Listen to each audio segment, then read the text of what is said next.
What happens when an undercover CEO walks into his own store and hears something unbelievable from a young cashier? A simple act of kindness can change everything, but will the owner recognize the true value behind what he hears? And how will it impact both the company and the people who make it up? Join me in exploring this unexpected story where a secret visit can change not only one person's life, but also the future of an entire business. This video will make you rethink leadership and kindness. Mark Evans was not your average CEO. At 45, he was the proud founder of Evans Mart, a chain of convenience stores that had grown rapidly over the past 10 years. His business started with a single store, a small one that he managed himself in a quiet residential neighborhood on the outskirts of town. Over time, thanks to his hard work and vision, Evans Mart expanded into a successful franchise with dozens of locations. But as the business grew, Mark felt increasingly disconnected from the day-to-day operations. Reports and figures were no longer enough for him to truly understand what was happening on the ground. He often wondered if his employees felt valued and if his vision for outstanding customer service was being upheld. That's why Mark decided to do something drastic. He disguised himself as an ordinary worker and planned to visit one of his stores unannounced. He chose the third store he had opened, located in a busy urban area. It was one of his top-performing locations,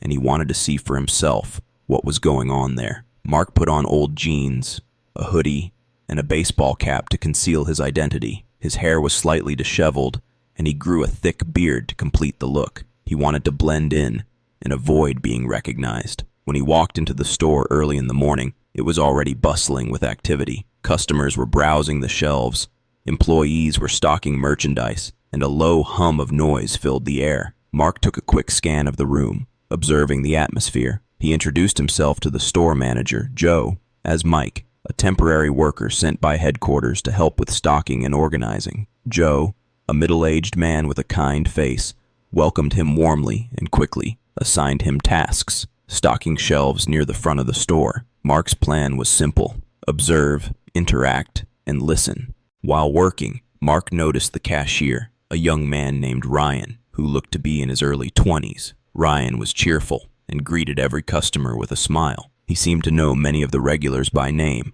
asking them about their families or their day. Mark was impressed by Ryan's enthusiasm and ability to connect with people. But then, as Mark was stocking some boxes near the counter, he overheard a conversation between Ryan and a customer. The customer, an elderly man in a worn coat, was buying a small loaf of bread and a carton of milk. Ryan looked at the man and said, "Mr. Thompson, don't worry about the total today. It's on me." The old man hesitated. "Ryan, I can't keep letting you do this. You'll get in trouble." Ryan smiled and whispered, "It's okay. I've got it covered." The man thanked him quietly and left. Mark couldn't believe what he had just witnessed. Why would a cashier pay for a customer's groceries out of his own pocket? He decided to keep a close eye on Ryan. Over the next few hours, Mark noticed Ryan quietly helping several customers in need. He would cover small bills, give discounts, or even slip extra items into their bags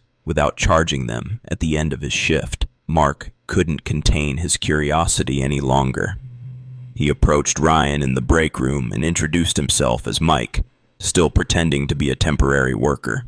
"Hi, Ryan," Mark said. "I've noticed you've been helping a lot of people today. Why do you do that?" Ryan seemed surprised, but answered honestly. "Mike, some of the people who come here are really struggling. Mr. Thompson, the man you saw earlier, recently lost his wife and barely makes ends meet. And there's a single father who comes in with his kids. Sometimes they can't afford everything. I just try to help where I can. It's not much, but it makes a difference." Mark felt a lump in his throat. Here was a young man, earning a modest wage, going out of his way to support others. He wanted to ask more, but decided to save it for now. The next day, Mark arrived even earlier and continued his undercover work. This time, he struck up a conversation with the other employees. One of them, an older stock worker named Bill, shared something that shook Mark to his core. "You know, Ryan," Bill said, "that kid has had a tough life. His father passed away when he was just a teenager, and he's been working all sorts of jobs to support his younger brother ever since.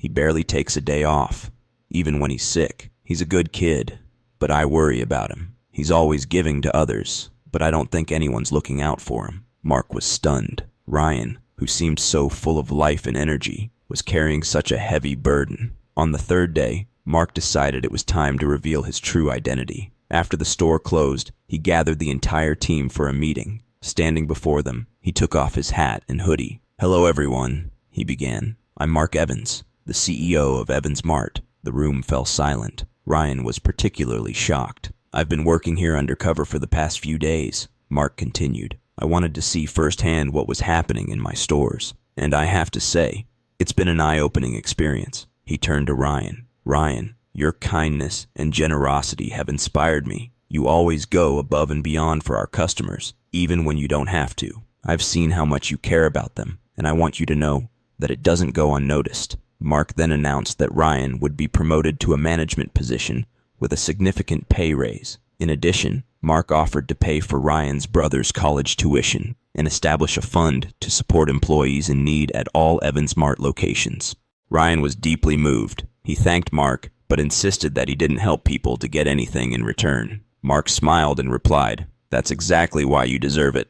Since that day, the store became a role model for other Evans Mart locations. Employees felt more motivated, customers felt valued, and Mark made it a point to visit his stores regularly. In the end, a secret visit changed not only Mark's perspective, but also the lives of those he met. Thank you so much for taking the time to watch today's video. If you found this video interesting, helpful, and valuable, don't forget to hit the like button so I know you enjoyed it. If you haven't subscribed to the channel yet, please hit the subscribe button and turn on the notification bell so you don't miss any new videos from me in the future. I will always bring you the most interesting, informative, and entertaining content. Also, if you think this video could be helpful to your friends or family, don't hesitate to share it so they can enjoy it too. Let's spread stories, knowledge, and joy to more people together. Thank you for always being with me and supporting the channel. I look forward to seeing you in the next videos. Have a great day, and goodbye.